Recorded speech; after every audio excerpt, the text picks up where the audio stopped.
Are you looking for a studio to get your next tattoo or piercing? The Tattoo Studio in Muncie, Indiana is the official tattoo studio of DJG Motorsports. Operating for 23 years, the Tattoo Studio has an experienced lineup of artists, including Josh, Ross, and Shannon, who are ready to work with you, whether you are getting your first tattoo or you are ready to get back in the chair. I can promise you that you will leave the studio happy.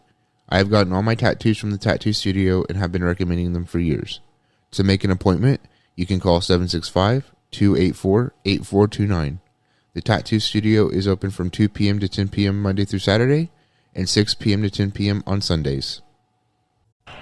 Drivers, start your engines!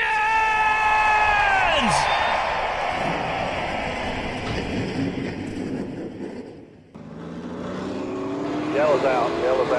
Man, we just about outran him. And she busted her. What is up, everybody? It is officially Christmas in October, Winchester 400 weekend. This is episode 29. Yeah. Crazy. You know, we'll talk about it later, but I was doing the board, and it took me right back to where we had our first episode in the barn. Yeah. This weekend is special for me and you. I don't want to speak for you, but for me, I'm really excited because we have Winchester 400 and 1 year of DJG Motorsports and 3 wide with DJG. So a lot of exciting stuff for me going on, and you too, I'm sure. But absolutely crazy. It is crazy. So I guess we'll get right into it. The green flag's out. We're ready to roll 3 wide with DJG. First off, Dakota, how we doing? I'm doing good. Had a short week with Columbus Day. I work a nice job that lets me have off on holidays, federal holidays. And so work Tuesday, Wednesday, and today. And then I have the weekend off, Friday, Saturday, Sunday, and Monday for Winchester. Monday off too? Oh, hell yeah, I did. Because the last, year or two we went, I know after Sunday's races are done and you're getting home, I'm always tired. Yeah. I'm like, I'll just need a day to recover. So right. I took Monday off too. Probably a smart choice. I did not. My week been okay, I guess. A little hectic. Monday started off with a kid in the emergency room. Oh, no. Busted her head open. Had to get some staples. So there's that. Everything else has been kind of lax, I guess. Busy at work, as usual. But I have a half day tomorrow. And then we're going to scramble to get everything ready to take to Winchester. And, yeah. So I guess first thing we'll go right into Charlotte Roval post-race. Did you get to watch these races at all? I didn't watch. I watched part of the Xfinity race, and then I watched most of the Cup race. I don't know. I just feel like the Cup race was kind of boring. Yeah, and then I guess it got decided by, I don't guess, I know I watched it, by a sign bringing out a caution. Oh, yeah. I didn't put that in here, but I remembered that, and I was like, I know that caused a lot of stir-up, but... Yeah, and then there's controversy elsewhere with points and teammates, and we'll get into that later, but I don't know. I just kind of get the feeling that part of it may be the car, just not performing the way everybody thought it would. I also think some of these guys are worried for their safety, so they're just not driving the way that they normally would. I also want to give a huge shout-out to Daniel Suarez for his... What was it? Power steering went out. Yeah. And he was struggling to drive that car, which, I mean, if you've ever driven a car without power steering, you know what that's like. Now imagine doing it while racing. Right. I definitely felt bad for him. Oh, yeah. I mean, he was having to move his hands around the steering wheel to help pull it, and I'm just like, dude, I would have pulled off 20 laps ago. Yeah. They did eventually end up getting it fixed. Temporary fix. They just added more fluid to it, I think, and it came back for a little bit. I don't know if it ended up going out again or not, but I think it did. I think it did, because I'm pretty sure I saw him do that a couple of times where he'd come down pit road and you saw the jug getting poured in. I was just like, that's unfortunate. And he's a buff dude, but like Jarrett said, if you've ever driven a car without power steering, I have.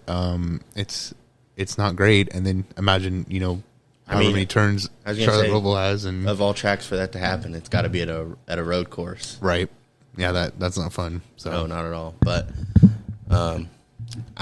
impressive on his part. I can tell you, if you sit here and say that drivers aren't athletes, like, there's your proof right there. Right. So, say what you want, but... End of conversation. Yeah. Alrighty, well, to kick off, we'll cover Xfinity Series real quick. AJ Allmendinger wins his 4th straight race at the Charlotte Roval after battling Ty Gibbs in the closing laps. Ty Gibbs, Noah Gragson, James Davison, and Justin Allgaier rounded out the top 5. The Roval was the cutoff race for the round of 12, where Ryan Sieg, Daniel Hemrick, Riley Herbst, and Jeremy Clements were eliminated. I know Riley had a tough race too. Your current playoff standings heading into the round of 8 look like this. Noah Gragson is in the lead, plus 34, followed by AJ Allmendinger, plus 22, Ty Gibbs, plus 16, Justin Allgaier, plus 11. Josh Berry is below the cutoff line at minus 11. Austin Hill, negative 15. Brandon Jones, negative 22. And Sam Mayer in last at negative 28, or 28 points below cutoff. Cup Series, Christopher Bell managed to grab the win at the Rowville. Kevin Harvick, Kyle Busch, AJ Allmendinger, and Justin Haley rounded out the top 5. At the conclusion of the race, 2021 NASCAR champion Kyle Larson was eliminated, as well as Daniel Suarez, who suffered from that power steering loss. Austin Cindric and Alex Bowman. Your current playoff standings look like this. Chase Elliott is the number 1 seed at plus 31, followed by Joey Logano at plus 11, Ross Chastain at plus 6, Christopher Bell at plus 3. Below the cutoff line is Ryan Blaney at negative 3. William Byron is also there below the cutoff, negative 3 points. Denny Hamlin is below the cutoff by 5 points, and Chase Briscoe is in last at minus 9 points below the cutoff. I do want to make a comment here. Most of the race was boring, but like the last 2 laps or whatever was absolutely chaos. Yeah. And then another comment I want to make is the points right now. Like, no one's safe. Chase Elliott is plus 31, so like he's got a little bit of a buffer, but one bad race and all that changes. Right. But I mean, just the rest of them. Joey Logano is only plus 11, and then you have Chase Briscoe minus 9. Like, everybody's really, really, really close. I was going to say that too, and I think it's because of these new cars, but the playoff points, the standings are so close and really tight that it's anybody's championship. Whereas I think the last year with the car before the next gen, it wasn't. I think there was some more math involved, I guess, if you will, or more work to figure out where people stand at. Now it's like you got, like you said, Joey Logano at plus 11, and then you have Christopher Bell plus 3, and then Ryan Blaney and William Byron below the cutoff by 3. I mean, it's really tight between these drivers. Yeah. I mean, Christopher Bell was in a must-win situation going into the Rowville. So, yeah. I mean, the strategy that they ended up running worked out for them and pretty cool. But other than, I mean, just the race itself, I hate to say it because I think I was anticipating the road courses bringing much more. Like, I'm already not a fan of road courses. So to bring in where you only can pass on restarts, and I don't know, just not a huge fan. I mean, I'm not either. And going off what you're saying, I think it was going to be more. I thought it was going to be more exciting with it being a cutoff race. Drivers would have been more desperate to make those big moves, but didn't really see that much. The last 2 laps, maybe, but really surprised. But I've seen a lot of talk that a lot of people think that these cars just aren't handling the way that they originally thought they would on a road course. So it's definitely interesting to see and kind of figure out as we move forward next year. Absolutely. You want to take this too? Go for it. All righty. So at the conclusion of the race at the Charlotte Roval, NASCAR did some investigating, and following that, Stewart Haas Racing and Cole Custer have been penalized following Sunday's race. NASCAR reviewed audio between key team members and believed Custer had dramatically slowed on the backstretch in an effort to help teammate Chase Briscoe gain positions on the final lap. During their review, NASCAR stated at the time that any decision would not impact the round of 8. NASCAR went on to fine Custer $100,000 and docked him 50 points. Crew chief Michael Shiplett has been indefinitely suspended and fined $100,000 as well. And Stewart-Haas Racing was also penalized 50 owners' points for the number 41. Stewart-Haas Racing began the appeal process and issued the following statement. Stewart-Haas Racing denies any wrongdoing and will vigorously defend its personnel against these allegations in its appeal with NASCAR. When asked for a statement, team owner Tony Stewart said, "I'm not going to talk about it." He went on to say, "I'm so mad at NASCAR right now, I'm not talking about it." We did reach out for comment, and same thing. I'm just kidding. We didn't, but he's pretty pissed. And, they just dropped their other appeal with Kevin Harvick following his penalties. So I'm not surprised that he's mad about this. And but I don't know. I mean, what do you think? So first off, I want to say that I think that the way that the championship, like the points and all the playoffs are set up, opens a door for stuff like this to happen. I don't know how to restructure the playoffs so that something like this doesn't happen, I guess. But, each position is a point. Right. Well, if you have a teammate that's not in the playoffs, okay, yeah, why wouldn't I help you out? Right. I mean, I don't see anything. I don't want to say I don't see anything wrong with it, but I mean, I feel like there's no difference here than, was it last year at Bristol with Chase Elliott, yeah. Kevin Harvick, and Chase got in front of Kevin Harvick and slowed down, and then Larson just kind of took off with it. Right. So whether that was proven or not, like, we all saw it happen. So, right.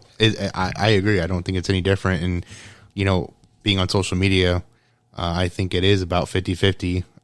You have one side of people saying NASCAR just opened a door and set a precedent with this bad decision, and they're setting themselves up to fail.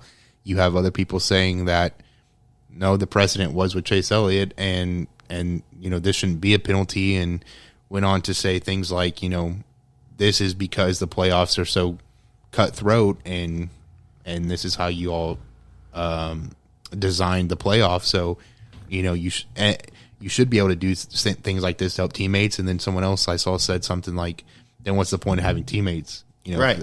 And so I think there's a fine line here. Like, if, say, Cole Custer on purpose wrecked somebody to help Chase Briscoe gain positions, but just slowing down so your teammate passes you, like, I don't see what's wrong with that. And that's my thing too. It's like, who's to say that he wasn't, like, granted, they have audio that we don't have, but it's like, who's to say that he didn't just slow down to let his teammate by? Because it's like, if that's a difficult part of the track to navigate, and who's to say that he couldn't have wrecked and taken his teammate out, and then he didn't make it in the playoffs? So I don't know. It's odd. I am interested to see what NASCAR and their appeals board decides to do with this, but I don't see any wrongdoing here.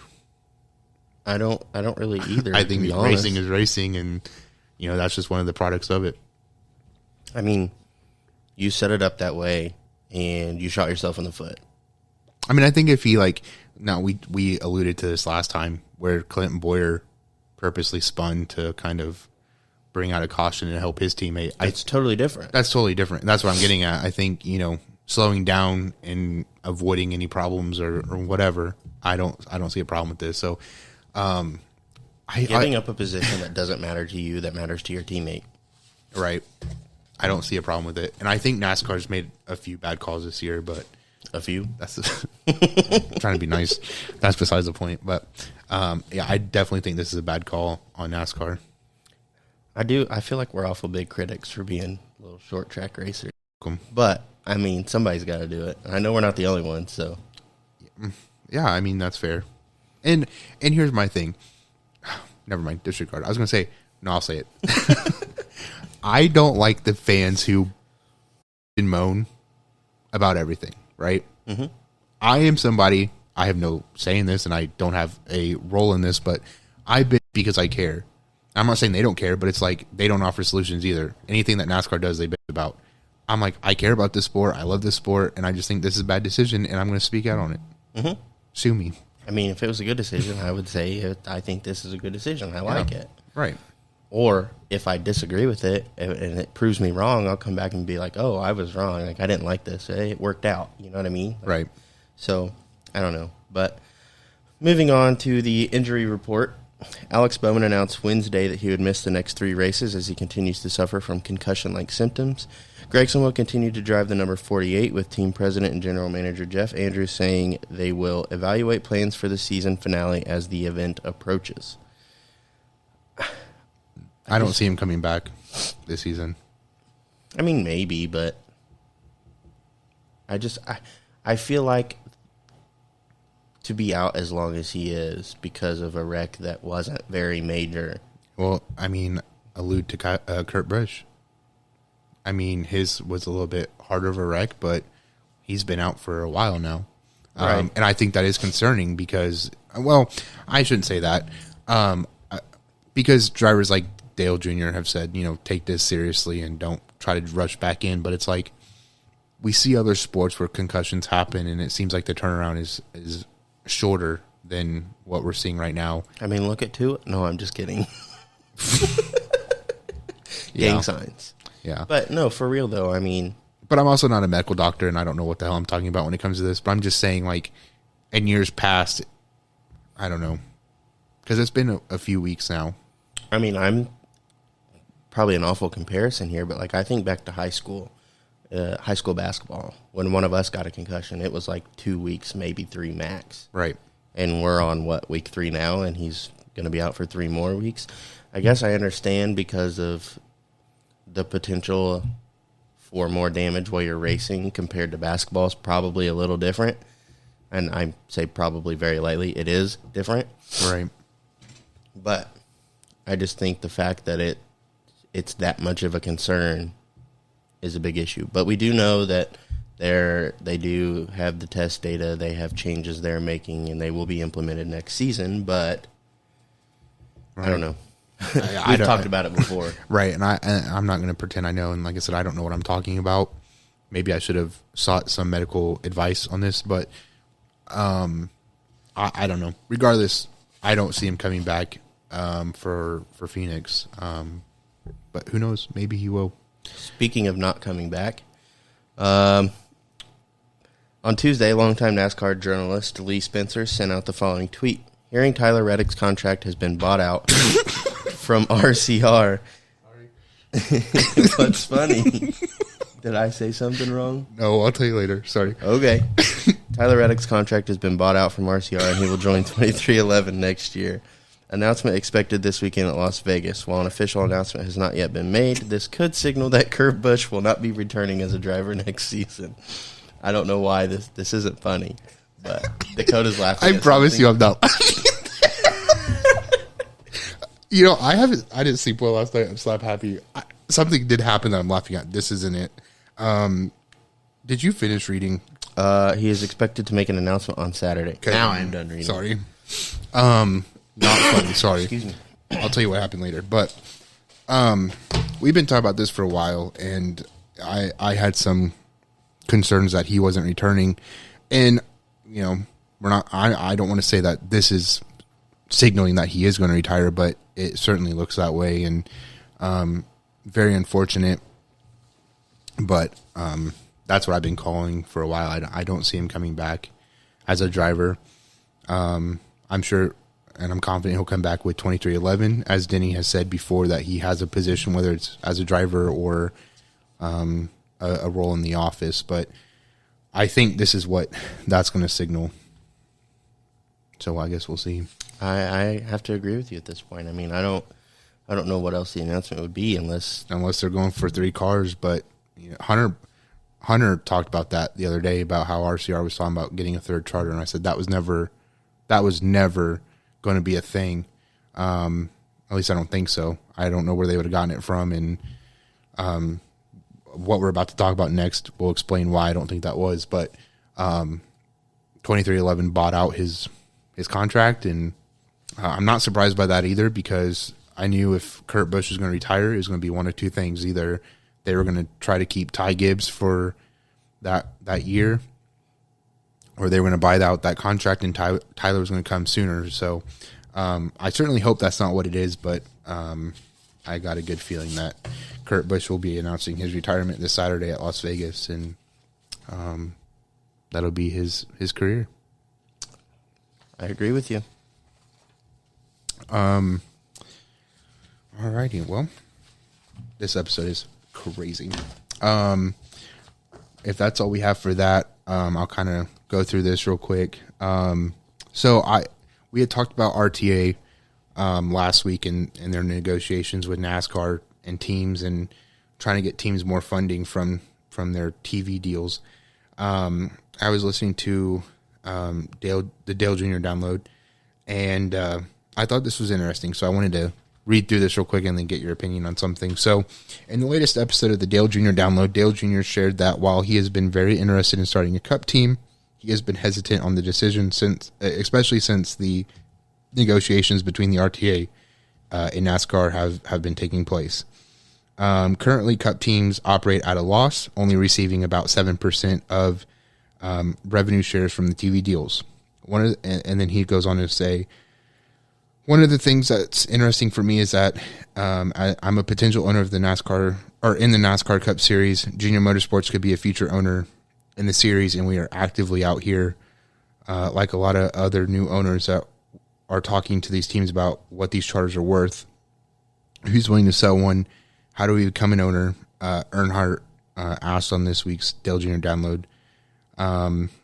And he goes on to say, and so when I heard what I heard from the RTA, it made me go, I need to wait and pause. RTA is basically telling me that this charter I want to buy is a losing proposition or not money making. It's broken. I don't want to buy this charter now because it's not a successful business venture. Earnhardt admits that he expected the RTA to move the needle a little bit more into the direction of the race teams from a revenue share standpoint, and hearing how far apart the teams in NASCAR are has caused him to second guess the decision to jump into the Cup Series. He goes on to say, as an interested owner or interested future purchaser of a charter, I expected that number to get there. I expected them to be able to achieve what they wanted. I expected the RTA to get this done. And when I saw NASCAR came back with a minimal increase, it freaked me out a little bit. And then the article I got this from goes on to talk about the price of charters, saying that the price of charters have skyrocketed. When the team charters were first introduced heading into the 2016 season, teams could purchase them on the open market for roughly $2 million. 6 years later, they are being listed at roughly 1,300% higher valuations. This has led Earnhardt and other prospective NASCAR Cup Series team owners to wonder if this is the true value of the charters, or if the charters are a bubble that is just begging to burst. The article goes on to, quote, say, a charter has gone literally in less than a decade from $2 million to $28 to $30 million in value. And everyone is wondering if that $28 to $30 million valuation is real or if it's just a bubble, Earnhardt said. I went from kind of being able to somewhat justify that purchase to no way. Not at that number, knowing what I know about NASCAR came back with as an offer. Knowing that these teams are operating at a loss, knowing I'm going to spend $30 million to get a charter that is going to operate at a loss, and I'm going to get a very minimal amount of money out of the TV deal. After reading all of that, and as I said, we talked about it last week, do you think that Dale Jr., who I think is very important to the sport, very, very active in the sport, somebody who is at one point begging to go into the Cup Series, somebody that I would love to see go in the Cup Series. Do you think his opinion on this holds any weight? Oh, absolutely. And if it doesn't, it should. If you have Dale Earnhardt Jr., who we know raced in the Cup Series, knows the ins and outs of the operation at this point, is waving a red flag because he's like, I can't justify spending $30 million to lose money. Like, it's already dang near impossible to make money racing. Like, right. There's a saying that says, you know how to make a small fortune in racing, and it's start with a big one. Right. So I just, I can't afford $2 million either, but $2 million compared to 28 to 30 just seems way more achievable, especially if you look from, like, Dale Earnhardt's standpoint, He has a very successful Xfinity Series team, so we know he'd be capable of having a successful Cup Series team. Right. And at that, he's like, I don't want to just lose money. Like, it's not worth it to him. Right. And I think that's an issue. I think a lot of teams are going to start seeing it that way. And I also kind of want to know why the charters have gone up so much. Like, what's the reasoning for it? Right. Well, so I'm going to speculate. First, I was thinking about this last night, and I thought, after hearing what Dale Jr. said, I was like, you think NASCAR would listen to someone like Dale Jr. and say, okay, we need to reevaluate this whole thing. Now, I'm not going to pretend to know what I'm talking about here either, and I wanted to do research on this. What is different from the Cup Series and the Truck Series and the Xfinity Series? Why is it that the Cup Series has charters, but the other two don't? That's my first question. Are these charters really necessary? Secondly, going back 6 years ago, weren't these charters designed and marketed as a not so much a money maker, but a cost saving opportunity for teams? Again, I'd have to go back and look, but I think that's the case. And then as far as, why they're so expensive, it's because you're losing money. So it's like, if I'm going to sell one, I want to at least make something back. Right. Right. But it's also like, do we see teams? I don't see teams like selling them like left and right. I think if a team was to sell them, it's because they have to cut a team out of their shop. I don't know. I don't like the idea of charters. I think maybe on paper they sound good, but right now I'm concerned because, like even Jeff Gordon said, Hendrick Motorsports has not operated they haven't made a profit in many, many years. They've always operated at a loss. It's crazy to think about because Kyle Larson went on a tear last year and won most of the races. And the fact that they're still not making money when your drivers are winning races is an issue. And I think a lot of people, including me, at one point before I got into the thick of motorsports and realized how teams actually make their money and things like that, you would have thought with like the branding deals and the sponsorships and merch sales and stuff like that, that these teams would be making money and it would be a profitable business. And now knowing what I know and hearing what teams are saying, I'm like, damn, like I'm sure if somebody who had no idea what they were talking about or cared to know heard, like you could change their mind and be like, yeah, that's not how that works. And then it kind of goes into like the whole like sponsorship thing. Like these team budgets 60 to 80% are funded with sponsorship. And we saw with Kyle Busch, once a sponsor decides to leave, which a lot of people say like all these sponsors are deciding to leave, but it's like, I also think they're hard to gain. You lose a whole team. Yeah. You lose a driver anyway. But they're talking about NASCAR is telling these teams that to keep saving money somehow. And it's like all these owners are like, if we save any more money or cut funding, we're going to have to fire people, which I think is unfortunate. But I think with this becoming public and teams starting to like kind of like clap back, I wonder how it's going to make potential sponsors feel.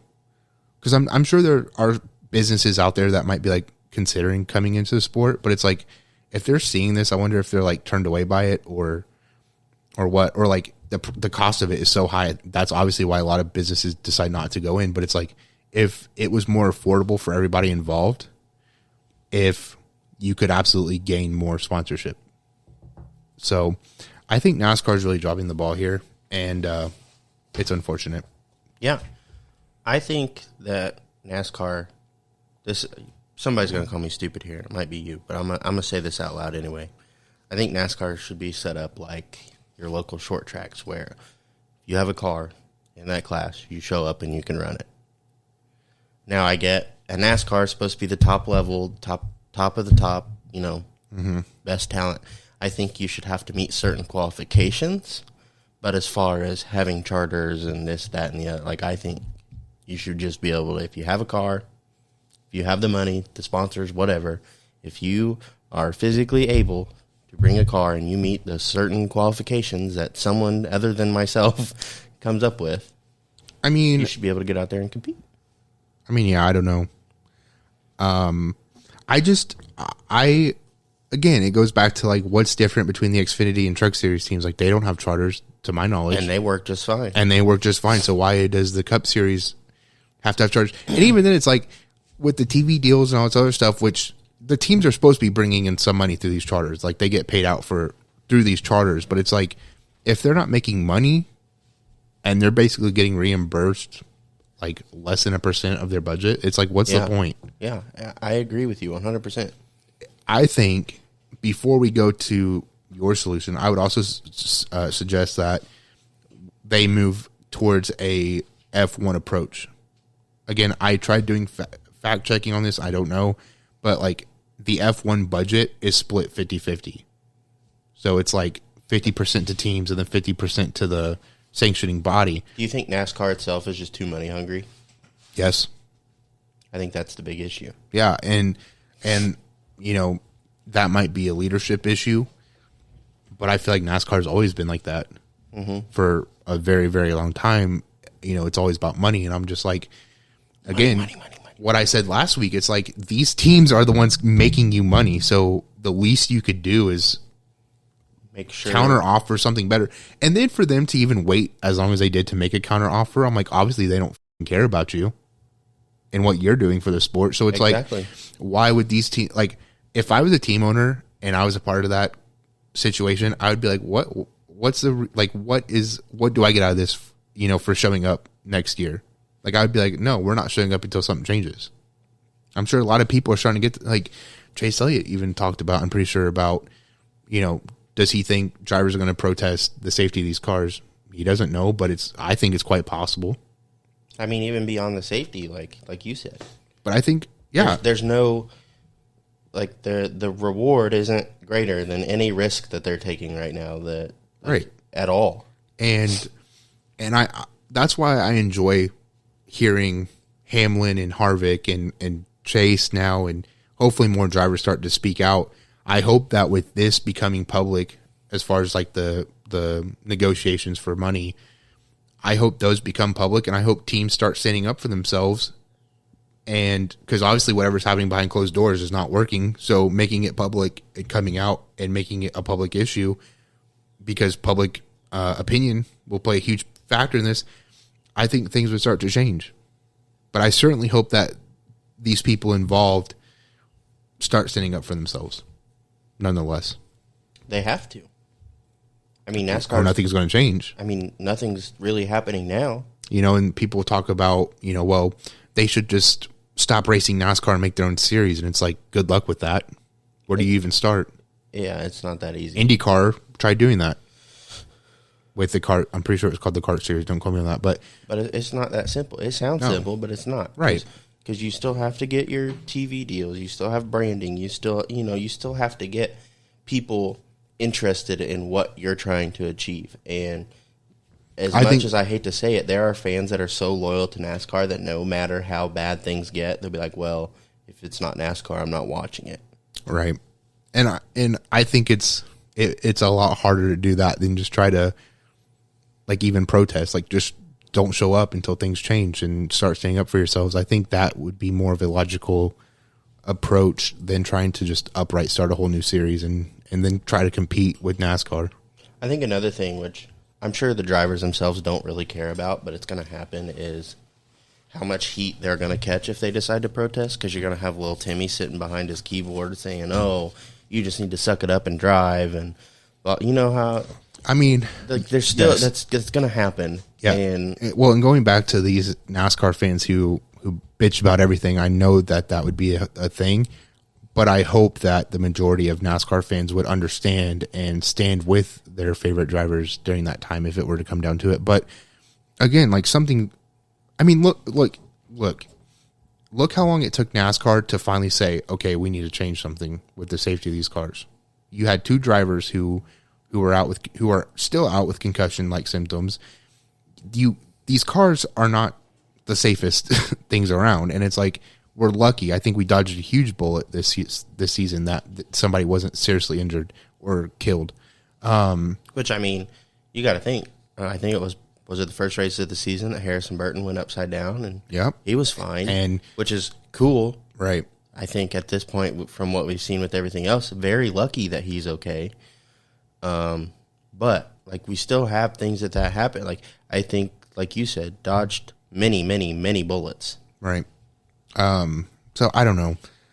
I'm rambling at this point, but I certainly hope that there would be support for it. And then I just want to go back to, which this will never happen, I don't think. I know I don't. I don't know what the hell I'm on today. I know this won't happen, but even if, for those of you who are like, well, they could try to split. No, they can't, because NASCAR owns majority of these tracks anyway. So again, not a logical solution, but I do think that a change in leadership would help. Or to play off your idea, they try to make it like a national super late model series. Right. Eliminate the next gen and just do a national. I don't think you can just let anybody in. Right. There needs to be stipulations, requirements that have to be met, because, like I said, you're racing with top tier talent, and to just throw old Joe Schmo in there and it's going to make a lot of people mad the moment he messes up. It kind of sounds like the IROC series. I mean, you're not wrong. I would love to, as a matter of fact, I would love to get Chris on and talk about what's going on. I want to talk to him about a lot, actually, but yeah. For those of you who are listening, like, what the hell are they talking about? We don't even know. So, but Chris is our iRacing, our IROC Challenge Series league admin, and there's just a lot of stuff going on. The last 2 races have been very sloppy. There's a lot of people that aren't happy, and yeah, that's kind of the gist of it at the moment. Yep. Yeah, I don't know. Are we ready to move on? Yes. Okay, Winchester 400 pre-race. Wow. It's finally here. I'm so excited. Me too. I'm excited this race every year. I'm really excited for it, but I'm sad at the same time, because I know after Sunday it's just like, what do I do now? That's when off-season for us really hits. Yeah. So the 51st annual Winchester 400 weekend this weekend. First night, tomorrow night. Are you releasing this tonight or tomorrow? Hopefully tonight. The plan is tonight, but okay, knowing us, Friday. So either today, if you're listening on Friday, or tomorrow if we release this on Thursday night.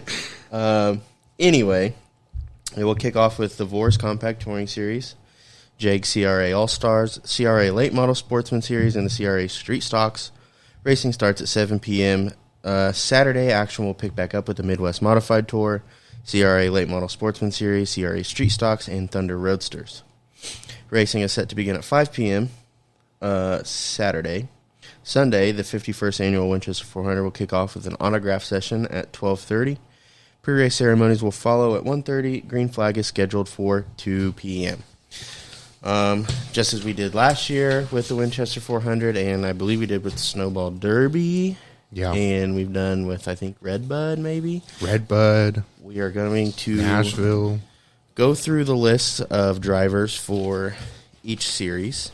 I don't have street stocks, but if you race street stocks or you're a fan of them, blame CRA. They dropped the ball on that one, not me. Yeah. So we don't have a street stock entry list, so we won't be able to go over that one. I mean, I could tell you one person, but that's about it. But first off, we have the Vors Compact Touring Series. We have Tom Gosser, Steve Vore, Terry Eaton Jr., Brett Smith, Chris Jennings, Zach Morris, Andy Jennings, Aaron Tapman, Cody Riley, Josh Richardson, Jake Albright, Travis Lee, Joseph Jennings, Aaron Teagarden, Bo Holscher, Ron Sagers,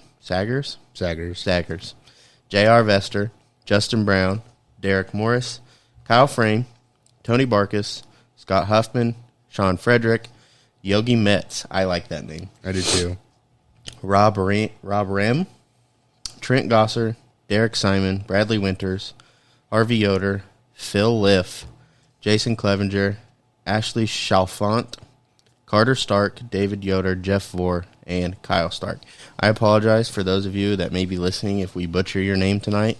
We are not the best at this. If you've listened to us the past year, you know damn well I'm not good at names. So I mean, heck, we said Michael Hines' name wrong for the first 6 times we said it. Yeah. All right. Vors Series. Who are we picking? I have to go with Kyle Frame here. I am a loyalist, but you know he did win at Stock Car Festival. I think he has a really good shot at it. So I have to go with him. But, I mean, let's talk about the points championship for a second. 11-point gap between him and Jennings. Who is it? Oh, geez. Hold on, everybody. Gosser. It's Tom. Is it Tom? Hold on, everybody. I'm so sorry. You know what this reminds me of? The very first episode. We're just it's only fitting that we have no idea what we're talking about this episode. Yeah, it was planned, actually. We wanted to reminisce on the first episode. Fun fact, first episode, we had to do it 5 times because I kept messing up. Chris Jennings leads Kyle Frame by 11 points. Sorry. Trent Gosser sits in third. Let's see. He is not very far behind Kyle. He is 9 points behind Kyle. So, I mean, it can come down to anybody. I think they said that they have like 115 points up for grabs. No, 105. So, I mean, it can be anybody's. Could be any of those three. Right. If you've followed our Countdown to Winchester series that we've had going on this week, which has been a lot better than this episode. First off, I want to say, great idea, Dakota. Thank you. I love that idea. I think a lot of other people like that idea. I'm glad we've had the turnout that we have. We have at least one more interview to be released tomorrow. Yep. You'll see the post on Facebook later noting who that driver will be. Mm-hmm. But I'm glad we've had some of the feedback we've gotten from the drivers we've talked to, and it's been pretty good. But Kyle Frame was the first driver we talked to, and if you remember, he talked about the big one at Winchester. He noted that he doesn't like Winchester. He'd rank the track 30th out of the 14 tracks that they run. He just doesn't have the greatest of luck there. Last year, he was involved early. Very early. That ended his day. But this year, he's got some momentum on his side, like Dakota said, winning at Winchester for the Stock Car Festival and then running P2 at Anderson. So he did say, he thinks that Jennings is probably going to have a bad night, but he does not wish that on anybody. Kyle just being a good guy. You don't wish your success because of other people's downfall. I get it. But I think I also have to go with Kyle Frame. I'm also excited to see Bradley Winters out there. We did interview him as well. Rookie season. But he's going to be out there. He said he loves the track. He's just looking to be consistent and just survive. That was his big thing. So we're looking forward to seeing both of them out there.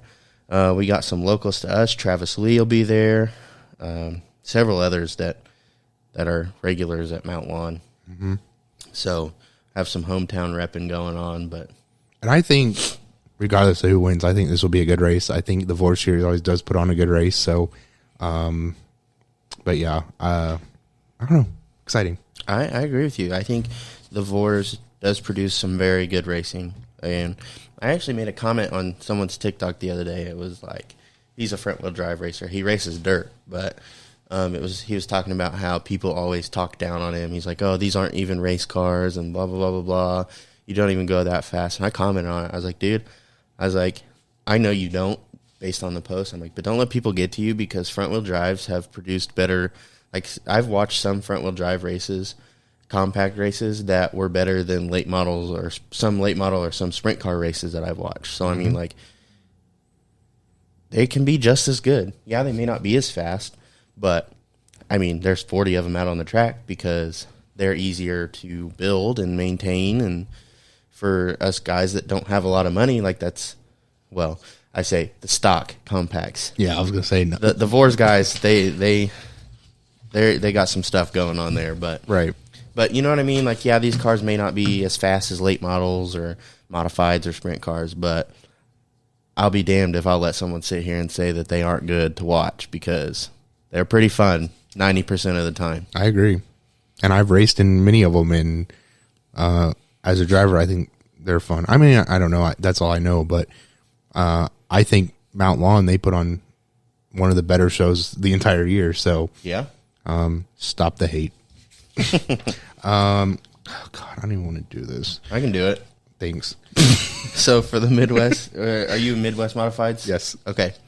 Al Berry, Walt Obrinsky Jr., Jason Congdon, Matt Maurer, Scott Tomasic, Greg Fullerton, Danny Jackson, Andy Booton, Matt Dimmitt, Josh Kemp, Kyle Purvis, Josh Ware, Tim Burkett, Dave Nestor, Scotty Lamp, Jamie Womack, Aaron Taylor, Buddy Gray, Jeff Lane, Austin Coe, Chris Johnson, Trevor Berry, Stephen Nassy, Chase Lane, Cody Strickler, Sam Bigham, Logan McPherson, Terry Fisher Jr., Rob Wyman, Bob Silva Jr., Bob Cibula Jr., and Derek Griffin. This is a pretty stacked field of modifieds. That and a lot of great drivers. So this is going to be a hard one to call for me. I don't know how familiar Nassy is with running a modified. I know he's done it before. Mm-hmm. This isn't his first time. Obviously, he's a driver, so I think he's got to be up on the list. But, I mean, the Burkett, Nestor guys, they're all pretty good. Jeff Lane, if he finishes the race, if he can avoid mechanical issues of any sort, he's pretty good. We know, where's he at? Terry Fisher Jr. is fast there. There's really any of these guys. And we also talked to Austin Coe. He said they found some speed in their car earlier this week when they were there. It could really be a toss-up between any of these guys. 50 laps, it's a lot of wear and tear on these cars. Mm-hmm. Again, it's another survive, and you'll probably finish pretty well. Yep. So I really don't know who to pick here. I'm going to say if Austin Coe, again, he was on our show. That's not why I'm picking him. I follow their Facebook page, and he looked fast. However, I would also like to see Stephen Nassy win. I think that'd be absolutely amazing. But like you said, a lot of drivers on here who are fast, who are good, who have won. I think this race will be another great race to watch, and I think that it'll be a toss-up. I think I got to go my top two, which this is going to shock you because Nassy's not in it. I'm not surprised. I'm going to have to go with Kyle Purvis or Terry Fisher Jr. Mm-hmm. I think those are fair picks. And again, they're fast and they've won. But again, it's a toss-up. A lot of these guys are very capable of winning this race. Right. And we have to remember it's also Winchester where anything can happen. You get caught up in the big one 8 laps in. You might get caught up in a big one at the end. It really is drive to survive and simple mechanical failures just totally end your day. Yeah. Anything. I think this is a race that is more of a luck of a draw. I'm not going to say I like it more than the 400 itself, but it's a close second. Watching the Run for the Gun 50 on Winchester 400 weekend modifieds at Winchester, I love it. Mm-hmm. I agree. Moving on to the All-Stars Tour. I'll try to do this one. Again, if I butcher your name, I'm so sorry. Rick Giano. That's not right. Sorry. Rick Giannino? That's what Thank you. I don't know. Yeah, sure. Ryan Fleming, John Beach, James Kruger, Scotty Tomasic, Nicholas Noggle, Ryan Luza, Dan Leake, Nick Egan, Jordan Reddick, Chase Berta, Mark Lambert, Ethan Stadniczuk. I have sorry. no idea. That's a tough one. Really takes me back to episode 1. Jimmy Tucker, Billy Van Meter, William Solowich, Dylan Stovall, Jeff Foltz, Kevin Cremonesi, Jonathan Martin, Albert Francis, Wes Griffith Jr., Tom Miller, Jordan Miller, Michael Simcoe, Dakota Stroop, John Stapleton, Stephen Nassy, Jared Smith, Brandon Varney, Evan Varney, Michael Hind, Gio Ruggiero. Sure. JP Crabtree and Dylan Bates. All right. Another pretty decent field of drivers. I do want to say it's so weird not seeing one specific driver. We're not fans of him, but we haven't heard a word about him. Haven't heard his name once this entire season. Not on the list. Haven't seen him race. Nothing. Mm-hmm. I'll leave it at that. I'm not going to name drop. I'm gonna leave it at that. So my picks, I think John Beach is a good one. Ryan Luz is a good one. William Solich, of course. Let's see. Nassie. I think both of the Varneys are pretty good. Michael Hind. I mean, there's just a lot here. So I think in this one, I might go with Nassie in this one. Yeah, I'll take Nassie on this one. Nassie first, Luz a second. As much as I want to pick Nassie, I really think and hope that it comes between William Solowich and Michael Hind. I say that because Rolled Stock Car Festival, they had a great battle. William Solowich ended up winning, but I would love to see that battle between them two again. That's what I'm going with. I don't know how many times Michael Hind's been to Winchester. I didn't really develop a following of my own for him until this year. Mm-hmm. So I don't know how familiar he is with the track. That's the first time I've known he's been there, but that doesn't mean anything. Right. So if that was his first time, or one of his first times, I mean, who's to say he hasn't figured something out between Stock Car Festival and now? Right. I mean, he had an impressive run. So, yeah, I don't know. Now for the 51st annual Winchester 400 entry list.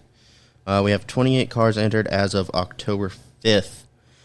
Start off, we have John Beach, Chris Munson, Neil McClelland, Jaden Kritachi.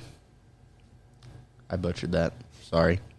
Dan Leake, Carson Hocevar, Chase Berta, Chandler Smith, Jesse Love, Sammy Smith, Eddie Van Meter, Billy Van Meter, William Solich, Casey Roderick, Tommy St. John, Albert Francis, Jess Drook, Jake Garcia, Jordan Miller, Stephen Nassie, Cole Butcher, Brian Brewer, Evan Varney, Logan Bearden, Michael Hind, Brandon Varney, Corey Heim, and Kyle Crump.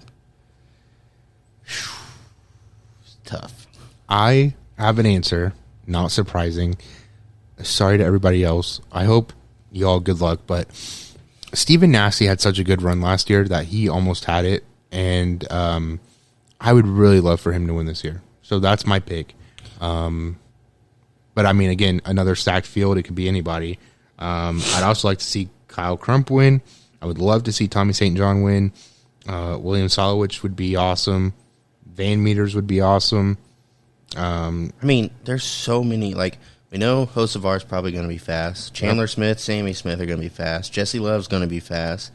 We know Jake Garcia is probably going to be fast. We know Nassie's probably going to be fast. Michael Hind, Corey Heim. We know Kyle's going to be fast. Kyle, I think, it was 2020, finished second. So we know he's capable of getting around the track. It's a long race. It's a survival of the fittest. But if we recall, last year, a lot of people had issues early. And you got to think with any of these Donnie Wilson race cars, they typically just take off and leave everybody. But they tend to have, or at least in years past, they have had some sort of issue that has hindered them from continuing their dominant performance.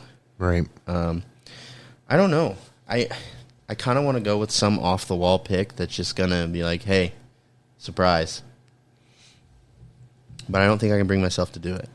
We did have Tommy St. John on the show. He's looking forward to it. He's been running this race for several years, so he knows his way around the track. He knows what he's doing. Oh, man. I have to go with Nassie. I want Nassie to win this so bad. But I really think that there's probably not a guy on this list that can't win. Right. I'm sure Kyle's got some good confidence going into this. I don't know. I'm going to assume that Chandler and Sammy are going to have an issue. Don't know when. It's just going to happen. Definitely, I would agree with Chandler. That seems to be the history there. Sammy didn't have an issue last year. He actually just dumped the leader for the win. Or whatever. I mean, I don't know. We don't have to. We can speculate, but but I think that might come back to bite him. Yes. I'm going to take Kyle as my second. And I think third, I'm going to go, this is tough, Hocevar or Jesse Love. Again, like you said, anybody's race. That's what I love about Winchester. It's like every year, the entry list always seems stacked. And again, uncertainty of Winchester, it's anybody's race. Absolutely. I do want to ask you, though, while we're on the topic of Winchester, what are your thoughts on them doing the controlled cautions throughout the race to eliminate the need for teams to spend money to get NASCAR pit crews out there to do tire changes? Because I know when I first started going, when like Chase Elliott was out there running, like he had a NASCAR pit crew, and so like, you know, you come in and change 4 tires, and he's in and out in 10 seconds. That's a good question. We should have asked our drivers that to see what their input is. I mean, I don't know when they started doing it, though. Right. I mean, I support, I think, a couple years. I would say, though, I support ways to cut cost, and, you know, some teams could afford it. I'm sure some teams couldn't. So I think it evens the playing field a lot. Yes, but then I also think on the flip side of that, I could see people being like, well, it takes out an element of strategy. Yeah.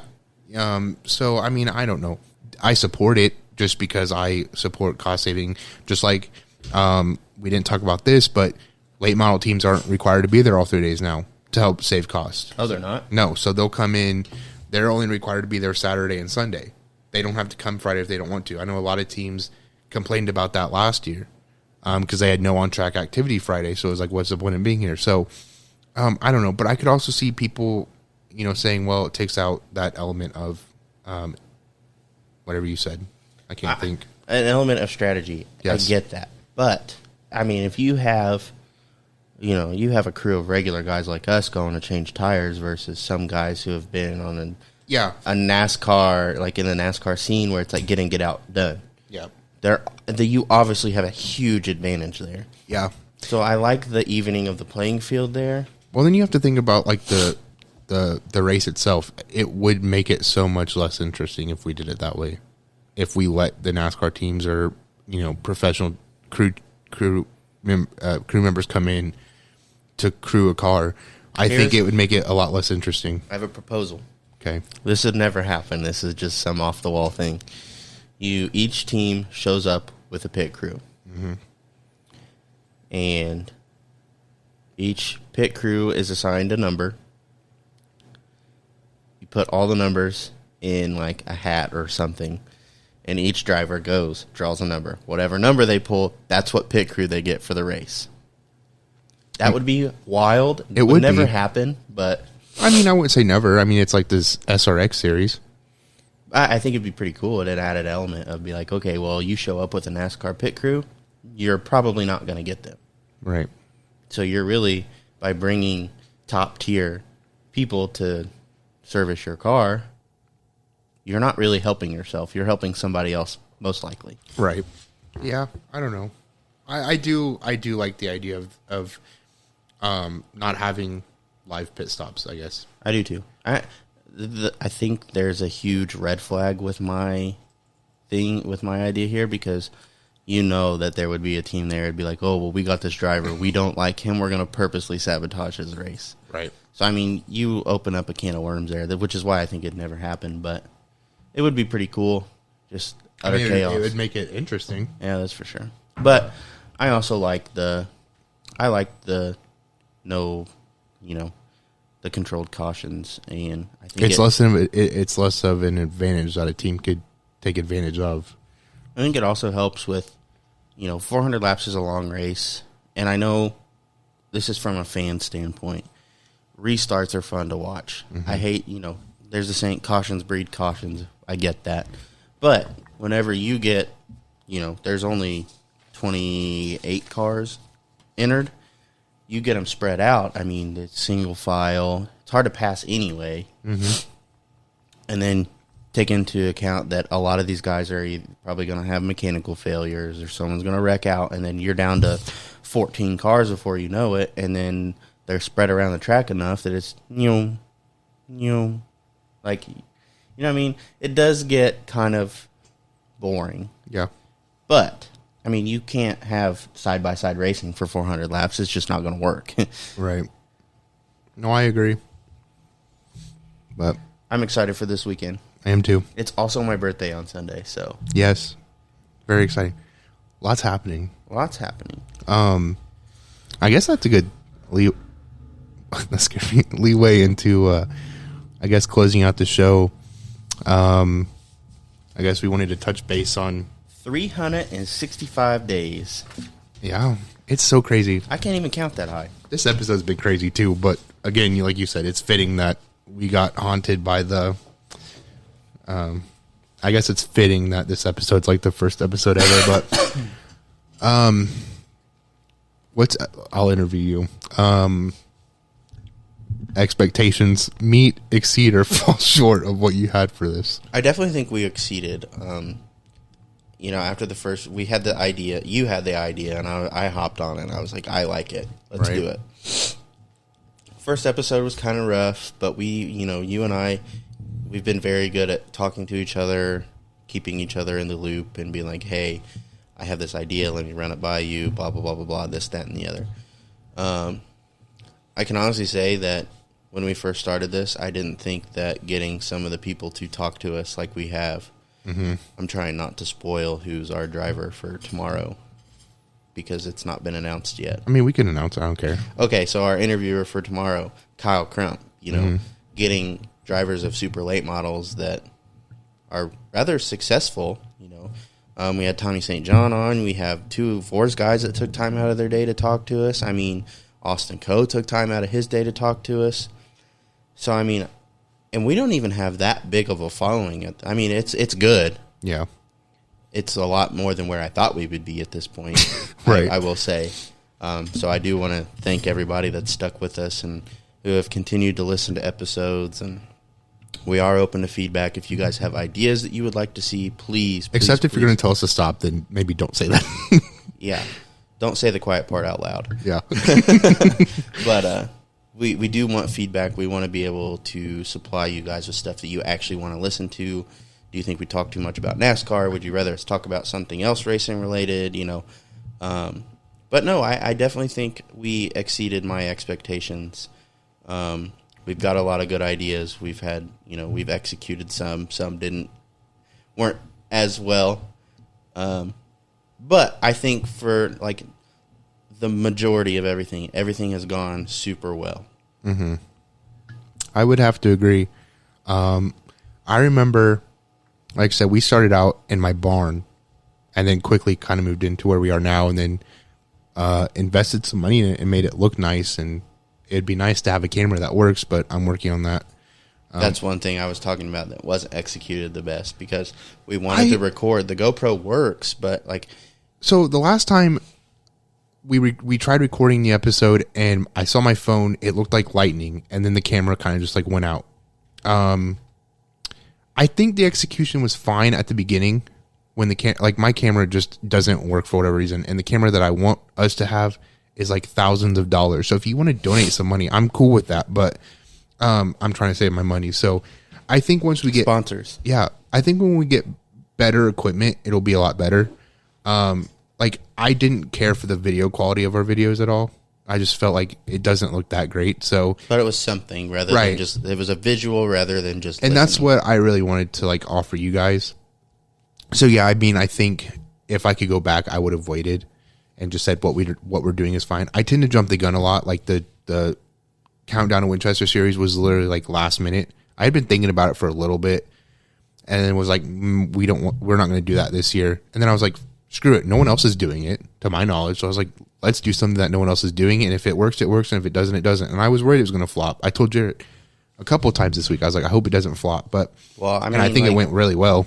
Yeah, like it was last minute, but Dakota brought it to my attention, and I was like, this is a really good idea if we can get some drivers to come on and talk to us, which we weren't able to we wanted to get a modified driver. We weren't able to do that, but... Well, we did. Street stock. Street stock. Sorry about that. Yeah. My mind's in 80 different places. We didn't get a street stock driver, but we also still don't have a street stock entry list. So I think having that would have helped us reach out to figure out who we wanted to talk to. Right. So shame on you, CRA. But anyway, like I told Dakota, I was like, I think this is a really good idea. I don't think it's going to flop. Like, I mean, it definitely could have. I was not going into details, but because I knew we could lock in Kyle.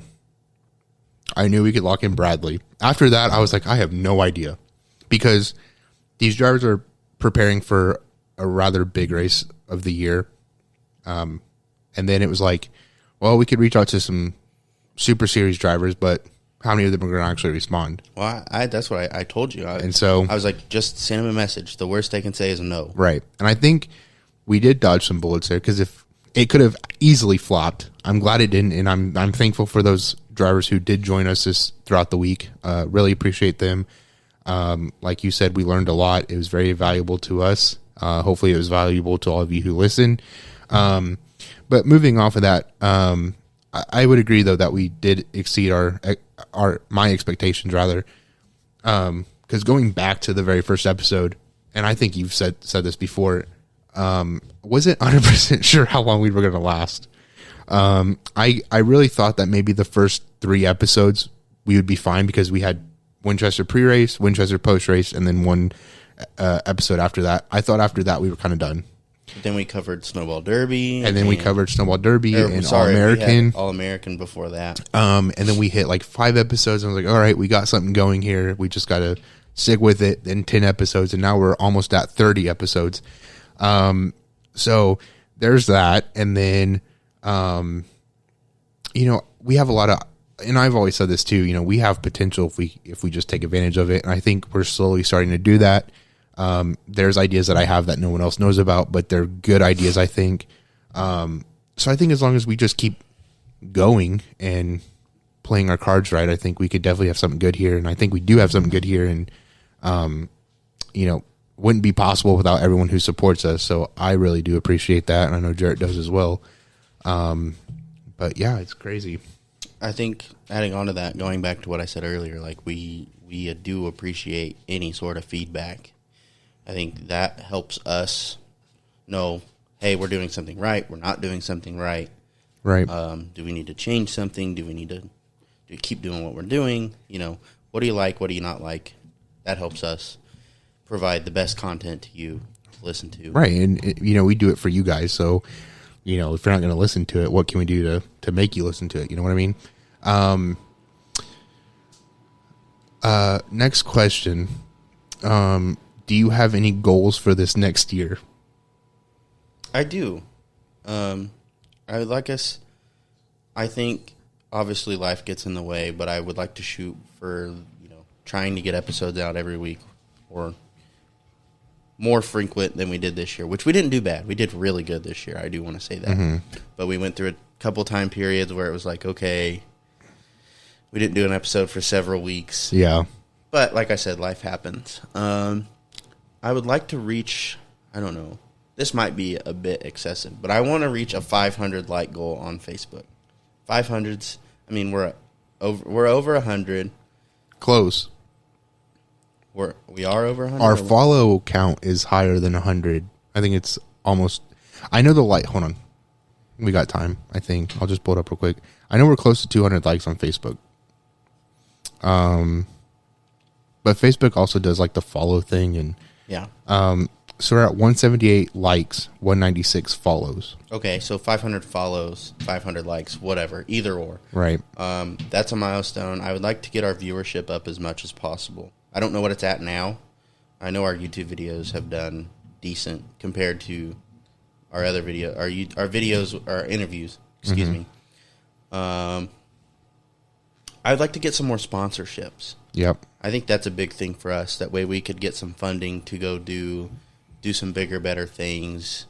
Maybe go to some bigger races, travel, get into the pits, media, stuff like that. Mm-hmm. Get into PRI, try to do some documentation there, potentially figure something out. We could do something with that.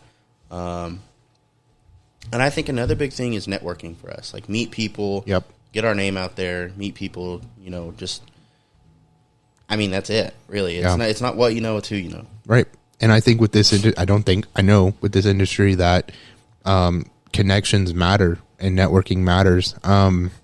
So that is crucial for us and our potential success. I agree with everything you said. I do want to add one other thing before Yes. you go on, if that's okay. While this may seem kind of small, I took it as a big deal. I feel like a lot of people, if you're involved in the short track world, know who Jetson O'Neill is. Mm-hmm. And he's been liking and retweeting some of our stuff. Yeah, and I appreciate that. I'm a huge fan of his. Oh, absolutely. Love him. Yeah. And, go give him a follow and support him because, he's a big deal too. Like, That's what I'm saying. Like, he travels to all these big races. So I'm like, can I tag along? Right. So we appreciate him for that. Like, I mean, he's a big deal. And he follows us. Yeah, that's what I'm saying. He's awesome. I love that kid. And then we've had Racing America liking some of our stuff about drivers. And So we were at a party. We were at a fire, not a party, sorry. And they liked our announcement about the countdown to Winchester Series. And I was like, holy shit. yeah, My mom and dad goes, what? And I was like, they just liked this post. And I was like, this post specifically, which is something like this whole series, whatever, is something that I would have expected them to be doing. And they haven't. And I'm like, do you want to partner with us? pay us and we'll... I know we have to, I have to clean up my language a little bit. I try to censor it now because, I'll get to that in a minute, but I will clean up everything to be affiliated. I think that'd be cool. So, my goals align with yours. I think I would really love, I wasn't going to talk about this, but I will. I would really love to expand our content, whether that's like streaming our iRacing races. I think that'd be cool to do. I think that's a good idea. I would really love, now this is a bit of a stretch and it's not set in stone, but I would really love to start a second podcast that might be geared more towards the driver interviews, speaking with people involved in racing. Granted, we could change the format of this podcast, but I like what we're doing here, and I think it would be cool to have a separate podcast to do that sort of thing. Maybe sometime next year. It doesn't even necessarily have to be a new podcast, right? We could just be like, hey, we're adding a segment into our podcast that's solely revolving around drivers and right. So like I guess my point is like trying to like integrate that aspect more into what we do now. What else? I won't talk about that idea that I told you last night, but I really love that idea too. I would like to get more involved in our shop work, like the behind the scenes for us. Yeah. Vlogging all that, posting race footage from us, not to copy off Kyle Frame, but he posts his in-car footage from every race. Like, I would love to be able to do stuff like that. I know for one, I myself have to get faster because if I post video footage, it's just me getting passed, but hey. Right. No, I disagree with you on that. I think people would still watch it, but like expand our content more.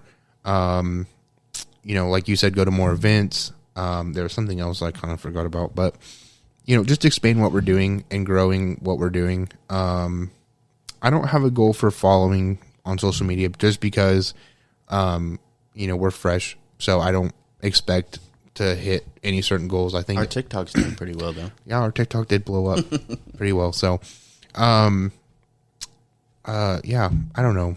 I'm just excited to see what the future holds. I hope that we're still around. There was a moment, and I don't want to start any stuff, but there was a joke I made where I was like, us talking people has caught up with us. I was afraid for a moment that like things were like burning to the ground. Obviously that's not what happened, but I hope we, are able to stay around, for a long time. I really enjoy doing this. And I think that, it could be a successful brand one day. And that's what I obviously hope for at the end of the day. But I also like that we added AJ.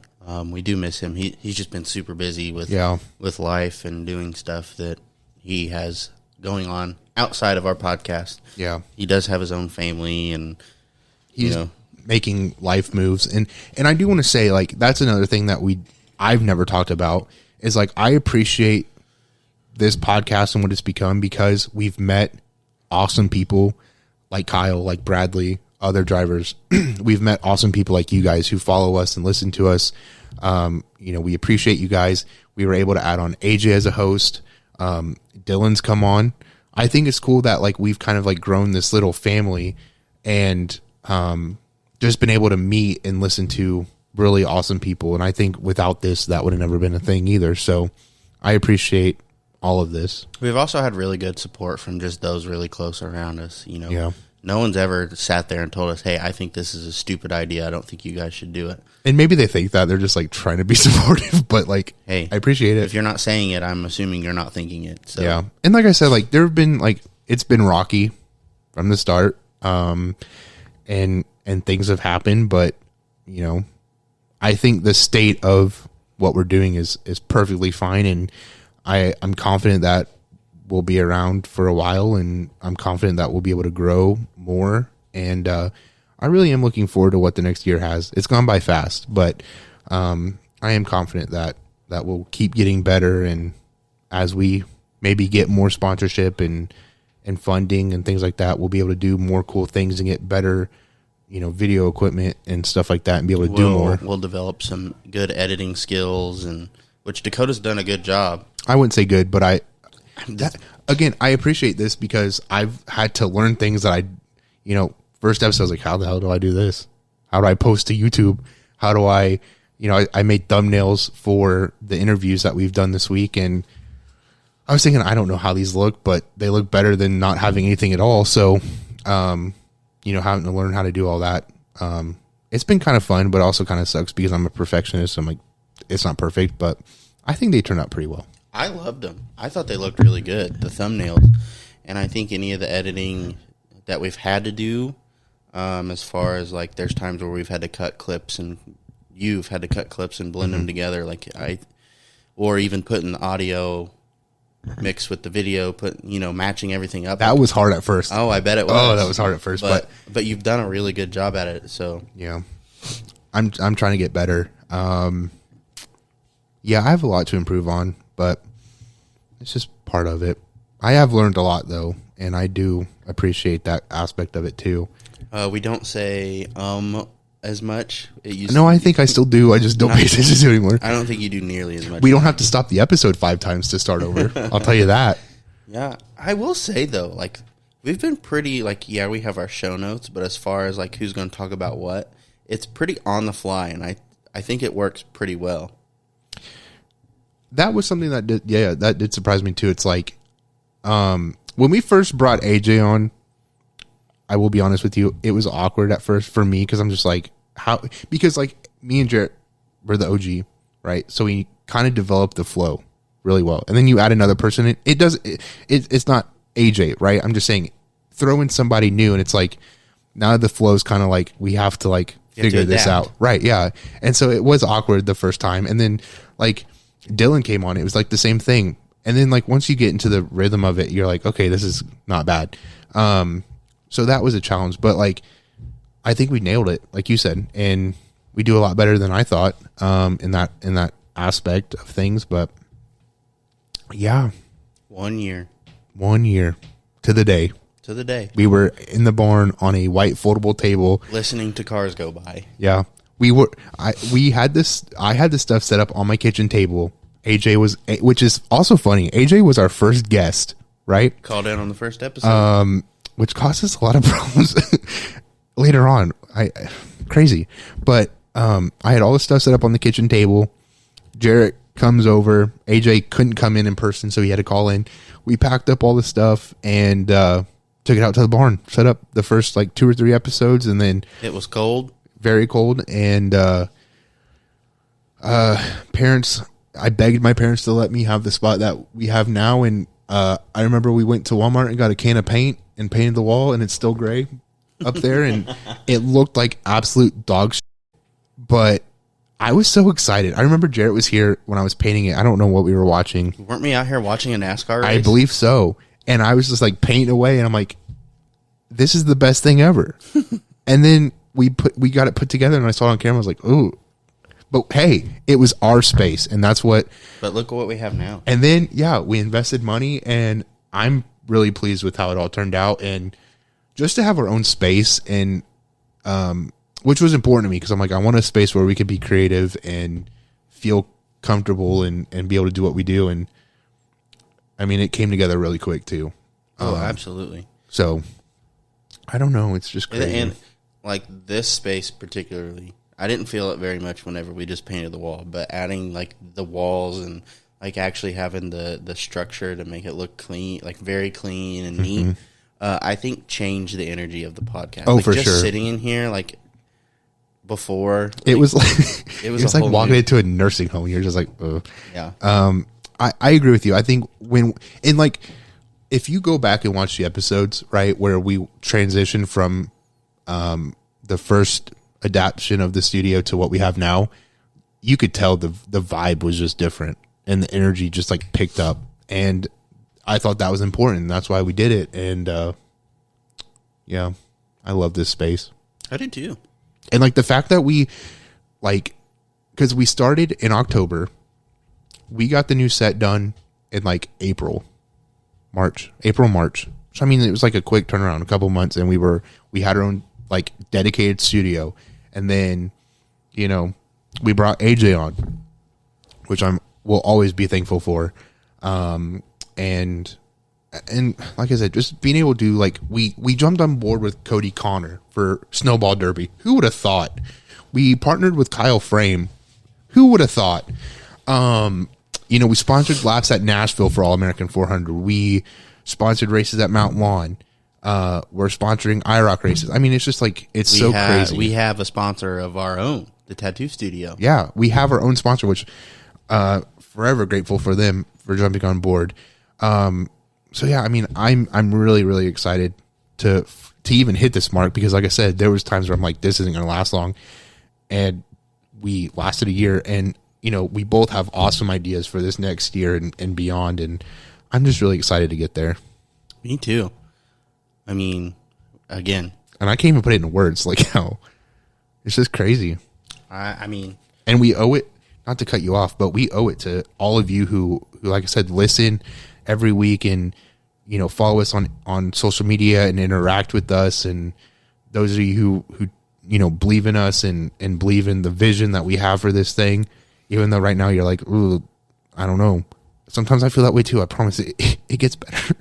I will say though, TikTok specifically has gotten some of the best feedback, whether it's positive or negative. Like it's gotten a lot. Yeah. You know, we had 3 videos that kind of just blew up. One's at like 87,000 views. One's at 40 or something like that. And like never would have thought that. And I woke up and I'm like, what the hell is my phone doing? And I hope all of our social media does that because I and like you said, if we make more connections, we had awesome drivers come on during the week, and we'll forever be appreciative of them and really appreciate them coming on. But you know, as we continue to grow and we're able to talk to drivers who are of high caliber, you know, it'll just make everything else better. You know, being able to talk to people and things like that. And I know we'll get better. I also don't want to like undermine anybody that we had on. I feel like no, I think everyone that we had on was high caliber. Oh, absolutely. I was very pleased with the drivers that, you know, who probably don't. I mean, Kyle and Bradley, they know about us. Kyle, of course, we're partnered with him. Bradley, he's listened to us. I know at least a few times. He said something on Twitter, you know, thanks for the shout out. But to get, you know, Kyle Crump, to get Tommy St. John, Austin Coe, you know, Austin races at Mount Lawn, but he probably don't have any idea who we are. Right. You know, just these guys that probably haven't listened to the podcast before to take time out of their day and be like, hey, you know, they know enough about us to be like, hey, we're a short track, we're a racing podcast, you know. I want to say, was it Kyle or Austin? One of the two said, you know, I appreciate what you guys are doing and just kind of being an advocate for short track racing and this, that, and the other. And so they were very thankful. You know, they were like, hey, this seemed like a good opportunity. You know, we're not some big name podcast yet.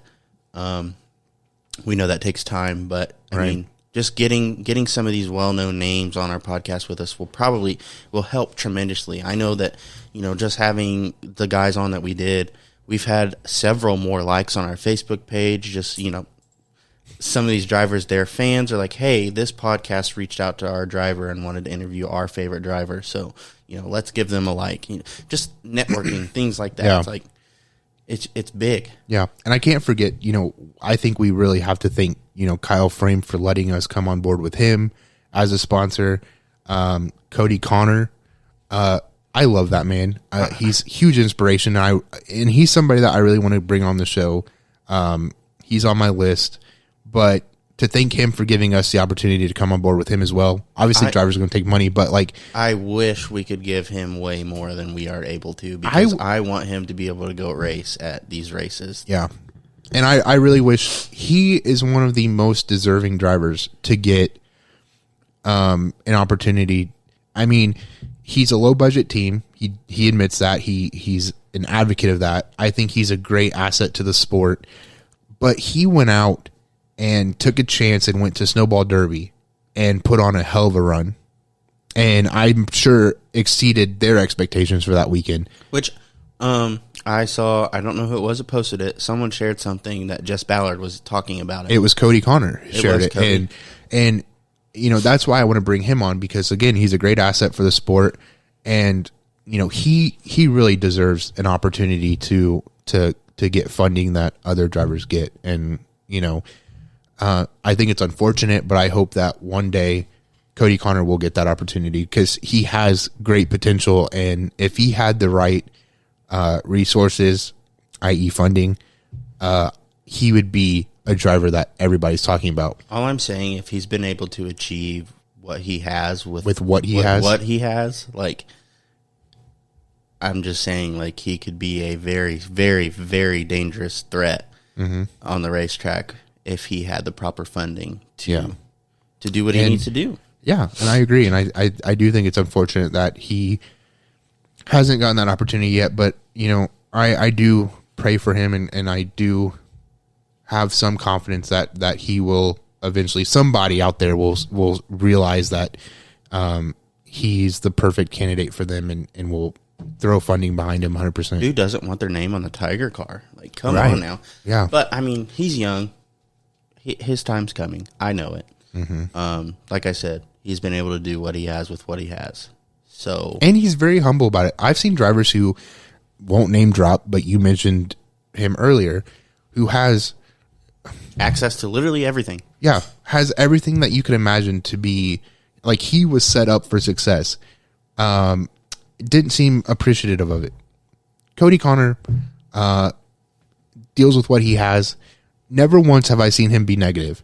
He, even his social media, if you follow him, which I highly suggest you do, it's always something positive. And I'm just and that's why I want to have him on, because I'm for me, I've been in situations like that where I'm I'm pissed off at the world. I don't want to do this anymore. How do you keep going all the time? Yeah. And that's why I'm that is the perfect person for somebody to sponsor, because one, he'll be appreciative of it. He'll be humble. He'll remember where he came from, and it's he's always positive. Whereas anyone else would be I'm done. I mean, we were on board with him for one race, Snowball Derby last year, and he is still supporting us, commenting on our posts, and if that tells you anything, and we weren't able to give him all that much. Right. And, he is grateful for what little we were able to do, and we're almost a year later, and he's still interacting with us, and I think that speaks wonders about what kind of person Cody Connor is. Yeah. Yeah. But I did want to thank those two guys, because, like I said, drivers will take money, I'm sure, but, they're great guys to partner with, and I'm thankful that they let us come on board, because they could have easily said, no thanks. Right. And they've done so much for us. Kyle thanked us for doing what we've done for him, but I'm gave us a shout out when he won at Winchester. Yeah, you've done a lot for us too. So, and Cody has as well. And so, I really appreciate those two guys. I hope that we can keep our relationships with them long term. But yeah, I thank you to everybody, whether you listen, whether you support. Another thing, if it tells you anything, going back to Kyle Frame, his family members are they commented on our post, hope to meet you at Winchester. Yeah, his dad was hope to meet you at Winchester. I'm we could have met at Anderson. I stopped by and talked to your girlfriend. Right. But not Kyle's girlfriend. But yeah, it just I made the post today and said that I will never be able to thank y'all enough. And I really mean that. Like, I will never, and we've talked about this before too, about how, like, when we made posts, we were always like, thank you for your support. Thank you for your continued support. And it's like, it gets old, I'm sure, but I'm like, that's the least that we can do. Yeah. Like, you guys are the reason why we do this. You're the reason why we're still doing it a year later. You know, I think like, that's the least I can do. I think when we hit our 500 like or 500 follower goal, we have to do some sort of giveaway, even if it's just like a little gift card, something. Mm-hmm. It don't, you know, depending on financially where things are, this, that, and the other. But I think we have to do something. Well, and again, this wasn't something I was going to tell you, but I have ideas for that as well, to like encourage fan engagement, to increase our engagement with you guys, and involve you guys more into what we do. Because like I said, without you guys, we wouldn't be anything. So that's on my list as well. But yeah, I agree 100%. But yeah, I don't know. Just thankful. Yeah, absolutely. Those of you that have been here from day one, and those of you that we continue to gain as we go on. I mean, we've had other drivers that have been liking our page. So, I mean, it's just nice to see that drivers that are interested, whether they're listening or not, you know, they at least see our posts on social media and this, that, and the other. So, right. Because we need to cut it off at some point, but, and I could literally talk about this forever, but, you know, another goal of mine is to bring more people involved in racing on as well. That's why I want the whole segment with, you know, drivers and team members and promoters and so on and so forth. So, I don't know. Thank you guys so much. I really appreciate all of you. I mean, that's really all there is to say. Yeah. I mean, like you said, we could go on and on and on about it, but at the end of the day, like, we do sincerely appreciate all of you and what you've allowed us to do. Yeah. And just supported us from the very beginning. Even if you were like, what the hell?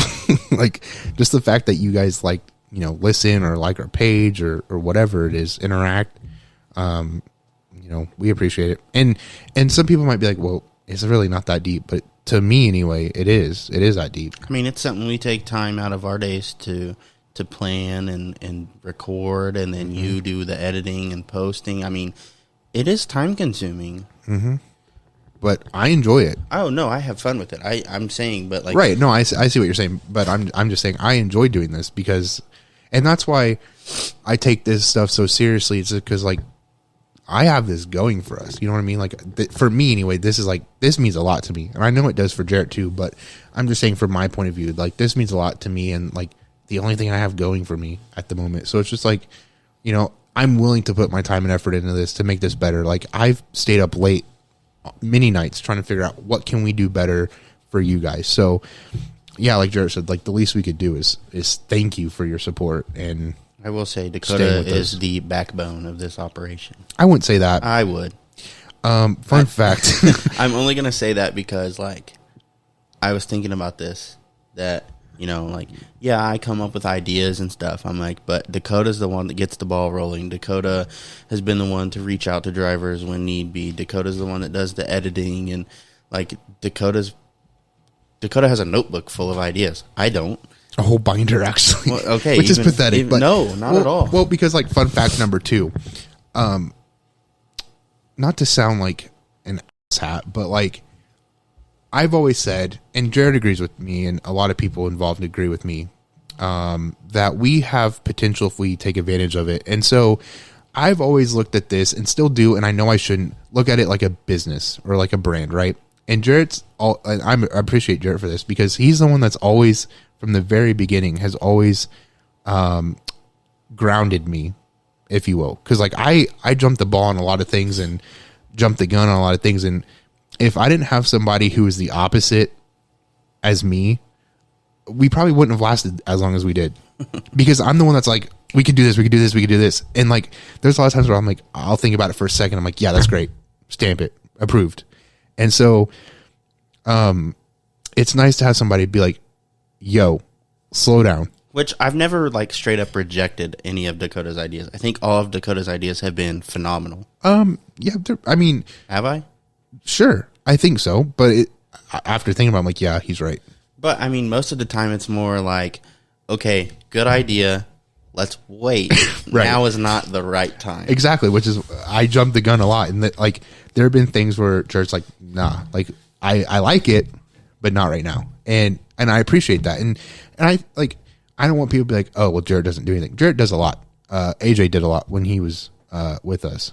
He still is. He's a great team member, but he's busy. But my thing is, I think we know what our roles are, or we've kind of made our own roles. I mean, I could definitely delegate more. But I think out of all of us, I probably have the most free time currently. And I don't mind doing what I do. I enjoy it. It gives me something to do. So I'm not mad about it, but, I do. I think we know what our roles are or whatever. And, you know, it's not like Jarrett doesn't give ideas. Like we're always talking to each other. So, and we're always like, oh, we see a post on social media. The first thing I do is send it to AJ and Dakota. It's like, oh, did you guys see this? Or I'll send it, and then we'll sit and have like a 10-minute text conversation about it, like our opinions. And so, like, I don't think it's fair to be like, well, Dakota does all this, because I think, like, if we look at it, I think everybody does an equal amount of work, and we just know what our roles are, I think. And like I said, I don't mind doing what I do, but we all do something to make it better. So, anyway, 1 year. 1 year. Crazy. Here's to many more. Oh, yeah. Hell yeah, brother. I think that's it. all that I have. That's all I got. Again, Winchester 400 weekend, our 1 year together as a podcast. And basically friends. Pretty much. We could talk about that. Well, okay, so we've been friends a little longer than that. Not much. What do you mean? You raced all last season and I was there with you. We met in May. I was taking my college finals and I failed them. Yeah. Can we talk? Oh, sorry, we're at an hour 36. Hey guys, let's talk about this. This is how we became friends. Was over racing. Yeah. So Hunter, here's the story how me and Jarrett became friends. Ready? Okay. So Hunter had a bonfire and invited Jarrett, and he said Jarrett's coming over. While I was trying to take my finals, I said, Jarrett, who? And he goes, Widener. And I said, oh. I was like, why is he coming over? He's like, oh, he's coming over for a fire. I didn't know that you guys were friends or whatever. Him and I had really just started hanging out. Like, we were fishing together. Like, that was kind of what we had been doing. Right. And so I was like, yeah, I'm not interested. I was like, I know of him. He probably doesn't like me, whatever. I don't want to go out there. I was like, I'm doing finals anyway. And my mom's like, come out here. And so I went out there, and I think we hit it off pretty well. We didn't talk much, I don't think, but definitely didn't pass my finals. I didn't do them. And then I didn't know you liked racing. So that's kind of how we became friends. And then I had bought the podcast equipment at the beginning of last year. And so when I finally decided to bite the bullet on that, I sent Jarrett a message and said, hey, would you like to do a podcast with me? And if I remember correctly, I think we talked about it a couple of times, and then kind of just like stopped. And then it was like, hey, we're doing this. Yeah, it was like, I want to say the week of Winchester. I was like, hey, now's the best time to do this. And the rest is history. But yeah. It's just crazy what all of this has brought us. Yeah, now I'm racing. Yeah, you're racing. Your dad's racing. Yeah. It's just crazy. I would like to get your dad more involved with the podcast side too. I'm working on it. He jokes about it. I'm like, it's not that I don't want you to. It's just that we have to find, because my mind goes a million miles a minute, and I'm like trying to like think of like 100 different things at one time. And it's just like, we'll get you on, but I'm also trying to figure out who else we could get on. The issue is we're 3 wide with DJ G, and we only have the DJ. Right. G is just kind of. But if you know my dad, you can understand why I'm just like. I think he would bring a lot of comedy on, though. That, and I will say, that he does a lot of work on the cars. Like, he does a lot of the background work in the shop. Like, he is the one out there, you know, working on his car, doing stuff for your car. When you know, now that your work schedule is different, that's a little different. You have time to go work on your car when he's out there and stuff. But initially you were working till 3 o'clock in the morning. And so, but I mean, he's definitely involved. I don't want to give that impression that he's not.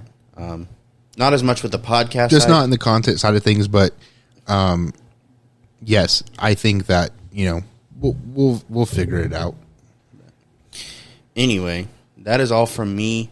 I hope that a lot of you are able to make it to Winchester this weekend, and if you're not, check it out on Racing America.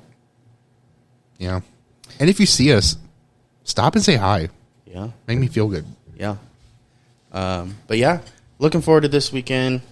We'll be back, next week with our post-race, and we might get some content from the track. I know once racing kind of starts out there, there's no service of any sort. Right. So it's kind of hard to do any social media. If we had an association with Racing America, I bet we could get some service out there. But so we'll try. I don't want to make any promises and under-deliver, but I think we have some things on our list that we would like to do. There's no guarantees that it's going to happen. If it does, it does. If it doesn't, it does not. And we apologize. But we'll do our best. I'm hoping the weather stays a lot nicer this year. I was going to say, it's looking like it. I was going to say, here's to 1 year. Here's to our friendship. Here's to your birthday. Happy birthday. Early birthday. Here's to no muddy campgrounds. I hope that stays true. I don't believe it is supposed to rain. I think it's supposed to be like high 50s, low 60s, cold at night. We can manage that. Yes. It's the rain that ruined everything. Yes. But anyway, again, we want to thank each and every one of you for riding it out with us, and just please share. Share with your friends if your friends like racing. Just help us get our name out there. Again, we are very appreciative of what you guys have allowed us to do so far, and we hope that you continue to stay on board with us and allow us to provide you with racing content. I mean, I enjoy it. Dakota enjoys it. We hope you enjoy it. And, yeah. Dakota, you got any words before we close out? Nope. Just thank you all so much. I really do appreciate it. And if you're listening to this episode and you're like, wow, I promise the other ones are better. It's just the way it is. Here's to a year, and I hope that you guys stick with us for many more. Absolutely. We will talk.